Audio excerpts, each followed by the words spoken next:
नमस्कार मित्रों, गजेंद्र ज्ञानधारा में आप सभी का स्वागत है। आज हम अलंकार का भाग 15 उदाहरण अलंकार लेकर आए हैं। तो देखिए, जैसे उदाहरण से तात्पर्य है कथन, तो हम इसकी परिभाषा समझते हैं।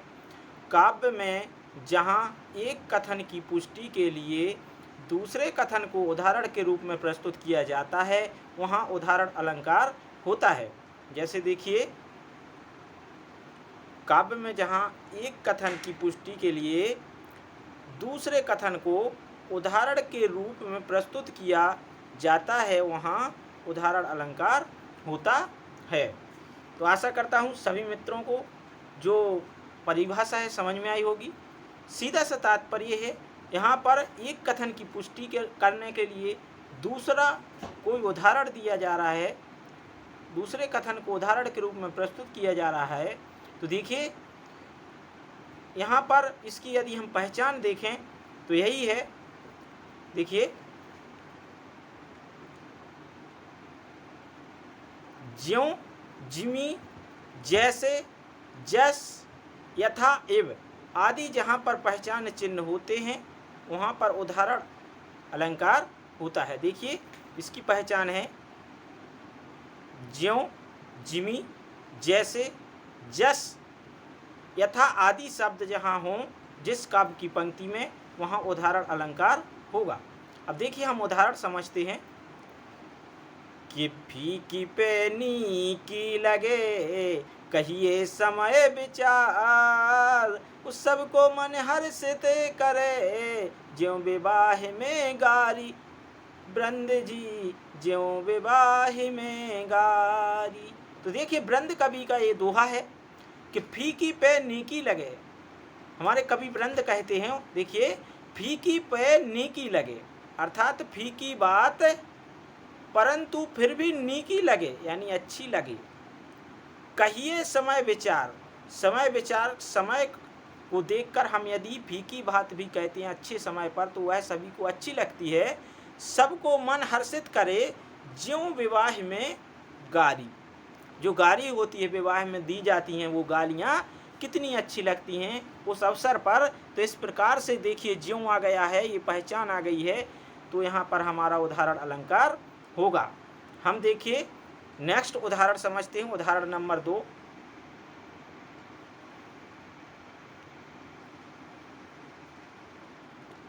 देखिए कितना अच्छा उदाहरण है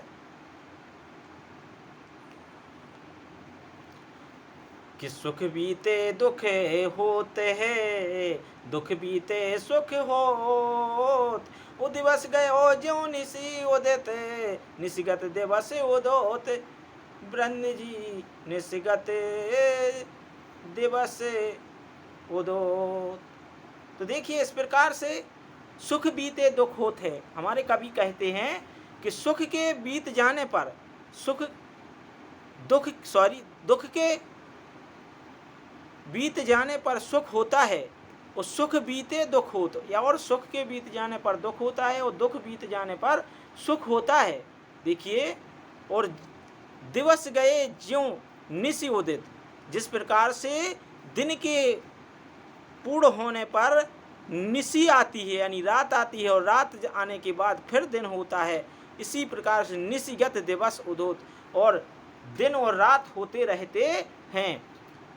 तो इसी प्रकार से जीवन में मनुष्य की दुख आता है, और दुख आता है तो सुख आता है, सुख आता है तो दुख आता है। इस प्रकार से यहाँ पर उदाहरण दिए गए हैं। एक कथन की पुष्टि के लिए वो दूसरा उदाहरण दिया जा रहा है। और ज्यों, देखिए एक पहचान चिन्ह आया है ज्यों। तो देखिए, जहाँ हमने बताया था जैसे, ज्यों, जिमी, जस, यथा और इव आता है, वहाँ पर कौन सा अलंकार होता है? हमारा उदाहरण अलंकार होता है। हम उदाहरण अलंकार में अधिक से अधिक इसके उदाहरण दे रहे हैं, ताकि इसमें किसी प्रकार की गलती ना हो हमारे विद्यार्थियों से। तो आइए हम उदाहरण नंबर 3 को समझते हैं। देखिए कितना अच्छा उदाहरण है। हमारे कवि बिहारी का ये दोहा है। देखिए कि जगत जनायो जिहि सकल, सो हरि जान्यो नाही, और ज्यों आँखिन सब देखिए आँख न देखी जाए बिहारी, आँख न देखी जाए। देखिए हमारे कवि बिहारी कहते हैं कि जगत जनायो, जगत जनायो अर्थात जिसने इस जगत को बनाया, जीवन दिया, सकल यानी संपूर्ण, सो हरि जानो नाई, और उसने उस हरि को नहीं जाना। इस संसार में जन्म तो ले लिया जिसने जन्म दिया, जनायो यानी जन्म दिया, सकल यानी संपूर्ण जीव जंतुओं को इस संसार में, जगत यानी संसार में, हरि जानो नाही, परंतु जन्म लेने के बाद सो हरि जानो नाही, अर्थात फिर उसने उस हरि के बारे में नहीं जाना। वो ज्यों आखिर सब देखिए, जो सभी देखिए, ज्यों शब्द आया है पहचान चिन्ह है हमारे उदाहरण अलंकार का। तो देखिए ज्यों आखिर सब देखिए, देखिए आँखों से तो हम सब देखते हैं परंतु आँख ना देखी जाए। जिस प्रकार से हम आँखों से तो सब कुछ देखते हैं परंतु अपनी आँख को स्वयं नहीं देख पाते हैं, इसी प्रकार से जिस हरि ने हमें जन्म दिया हम उस हरि को नहीं जान पाते हैं। तो यहाँ पर हमारे कवि बिहारी ने उदाहरण दिया है, एक कथन की पुष्टि के लिए एक उदाहरण दिया है, और ज्यों आया है इसलिए यहाँ उदाहरण अलंकार है।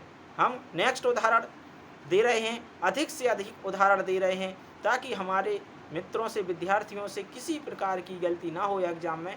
तो देखिए, यदि आपको हमारे अलंकारों की श्रृंखला पसंद आ रही है तो निश्चित ही वीडियो को लाइक करें और हमारे चैनल को सब्सक्राइब करें और इस वीडियो को अधिक से अधिक विद्यार्थियों को शेयर करें।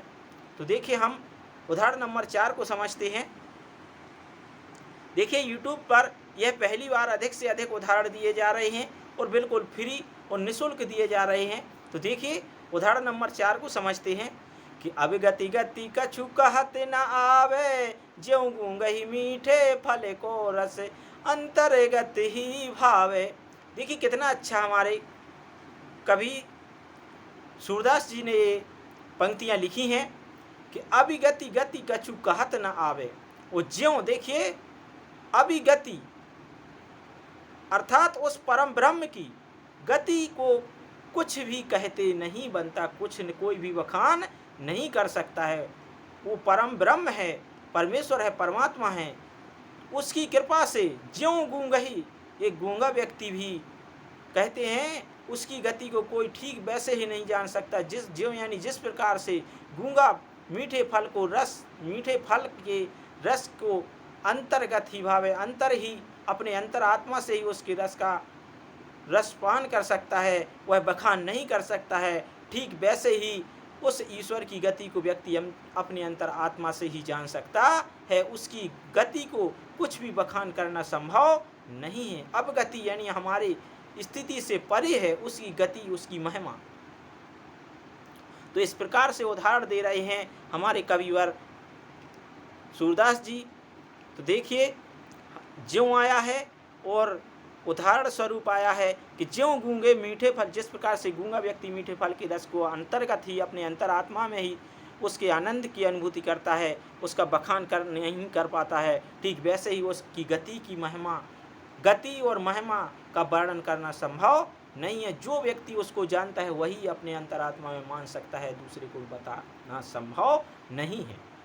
तो इस प्रकार से हमारे कवि ने ये पंक्ति दी थी। हम देखिए नेक्स्ट उदाहरण पढ़ते हैं सूरदास जी का कि मेरो मन अनंत कहाँ सुख पावे, मेरो मन कहाँ अनंत सुख पावे, कि जैसे उड़े जहाज को पंछी फिर जहाज पे आवे, मेरो मन अनंत कहाँ सुख पावे।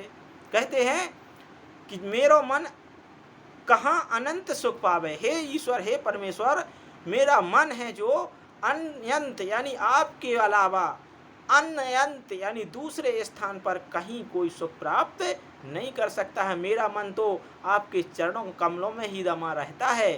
ठीक वैसे जैसे जिस प्रकार से उड़ जहाज को पंछी, जिस प्रकार से एक पंछी, एक पक्षी है जो जहाज समुद्र में चल रहा है और उससे यदि उड़ जाता है तो उसको कहीं ठिकाना नहीं है, पुनः खोजते खोजते ठौर और फिर जहाज पे आवे, फिर पुनः उसी जहाज पर आ जाता है। तो ठीक वैसे ही मनुष्य कहते हैं हमारे सूरदास जी, मेरा मन भी आपके अलावा कहीं भी सुख नहीं पाता है और आप में ही रमा रहता है और आपके अलावा कहीं ठिठौर नहीं है। ठीक जैसे जहाज पर से उड़ने वाला पक्षी फिर कहीं उसे ठौर नहीं मिलता है, इसलिए पुनः जहाज पर ही आ जाता है। इसी प्रकार से मेरा मन भी आप में ही रमा रहता है। इस प्रकार से सूरदास जी विनय करते हैं इस पद में। नेक्स्ट उदाहरण देखिए, हमारे कवि वृंद का 6वां उदाहरण है। देखिए, कि नीकी पे फीकी लगे बिन अवसर की बात, वो जैसे वर्णत योद्ध में नहीं सिंगार सुहात। वृंद जी नहीं सिंगार सुहात। तो देखिए कितना अच्छा दोहा हमारे कवि वृंद ने दिया है कि नीकी पे फीकी लगे। नीकी बात है, नीकी यानी अच्छी, परंतु फीकी लगे। फीकी यानी अच्छी ना लगे, बुरी लगे। वो बिना अवसर की बात यानी बिना अवसर के, बिना समय की कोई कहता है तो अच्छी नहीं लगती है, अनुचित लगती है, उचित नहीं लगती है। ठीक जैसे जिस प्रकार से जैसे वर्णत युद्ध में यानी युद्ध चल रहा हो और कोई वहाँ श्रृंगार की बातें कहे तो वह शोभा नहीं देती, सुहात यानी सुशोभित नहीं होती हैं। ठीक इस प्रकार से एक कथन की पुष्टि के लिए एक उदाहरण दिया जा रहा है, यहाँ पर कवि वृंद दे रहे हैं। तो आशा करता हूँ यहाँ उदाहरण अलंकार है, तो आशा करता हूँ सभी मित्रों को ये अलंकारों की श्रृंखला पसंद आ रही होगी। और पसंद आ रही है तो हमारे चैनल को सब्सक्राइब करें और वीडियो को लाइक करें। हम अगले क्लास में अगला अलंकार लेकर आएंगे। तब तक के लिए जय हिंद, जय हिंदी।